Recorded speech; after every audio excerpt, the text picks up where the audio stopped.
Back at it again with part number 3, so let's pick it up with 30 through 21. We're starting to get down to the real nitty gritty here. Number 30, we have Caveller Talk with Knatsford. Yeah, this was a crazy little album, that whole black and roll punk idea that they're going for. And it was very unique. It sounds like as if a black metal band went back and listened to music from the 1960s and early 1970s. Wow. Not only is it like a more fresher sounding album, but it's almost a nostalgia trip to some extent. Definitely give this a listen if you're a fan of black metal or also a fan of old school rock and roll. Number 29, we have Ringworm with Snake Church, the strongest metalcore album this year, and good God, and one of the pioneers of the genre too. Holy crap, I remembered when I listened to this album, I could not believe the sheer brutality behind this album. With that thrash influence apparent, as well as the hardcore stuff mixed in with what they would do that became known as metalcore. Definitely give this one a listen as well. Number 28, we have the Dillinger Escape Plan with Disassociation. A lot of people are probably going to be like, what? It's not top 5 or 10? Nah, it's at number 28. It is really, really good, and it's an excellent album, and this was their swan song, because supposedly this is going to be the last album under the Dillinger Escape Plan banner, as they're going to do one last tour, and then they're done. But what a way to go out. I remembered when I checked this album out, it was very chaotic, but also very beautiful at times. So, man, I'm going to miss this band. I wish you guys would stay, but I respect your decision. Long live Dillinger. Number 27, we have Catatonia with The Fall of Hearts. Catatonia going from their gothic metal, death doom roots to now being more prog metal, prog rock, or honestly, in what I can tell from the album, it's like as if Breaking Benjamin was playing prog metal. This was a really, really good album from one of the greats of the Swedish scene. Definitely check this album out if you're a fan of Breaking Benjamin and a fan of prog and want to hear something that sounds like both combined. Give this album a listen. Number 26, we have Meshuggah with The Violent Sleep of Reason. Another album people are going to complain, why is it not higher on the list? Well, it's a great album, but there's just 25 more that are better, but still, just what a fucking year it's been.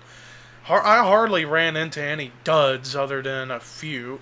Drowning Pool, Tomb AD, Chelsea Grin, Asking Alexandria.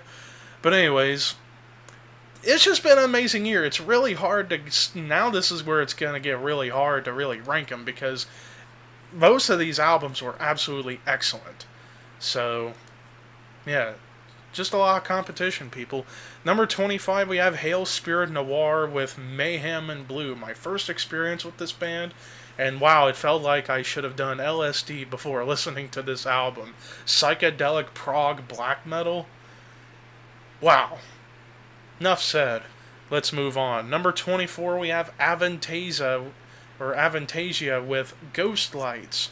This was that other power metal album I was talking about that could have been the strongest, but this is also very proggy in scale too, and this was a metallic opera album. And wow. Featuring guest appearances from Jeff Tate, Dee Snider, Michael Kinske from formerly of Halloween. Just listen to it. It feels like it should be in like a musical or a play or something. Number 23, we have Moon Sorrow with Yamultan a.k.a. Try pronouncing that 5 times fast. But anyways, Moon Sorrow with their pagan, blackened folk prog metal style. Very long songs, but man, they just really take you away into like a trip to the woods and play with Viking swords and slay dragons or what have you. Definitely give this a listen if you're into like folky type of metal. Number 22, we have Fate's Warning with Theories of Flight. Fate's Warning, one of the founding fathers of prog metal, are still at it to this day producing great albums. This album no different. Ray Alder's voice, despite it aging, it sounds excellent, and So, and just the musicianship behind the band. You just gotta listen to the album to really understand. And then to close out part 3, we have number 21, Anthrax with For All Kings. An amazing album by one of the thrash metal's big four bands. And I actually own the album back there in that shelf. But man, oh man, was this album incredible. That tone of the guitars is there. Joey Belladonna's vocals still really haven't missed any beats. Charlie Benante's drumming still top notch.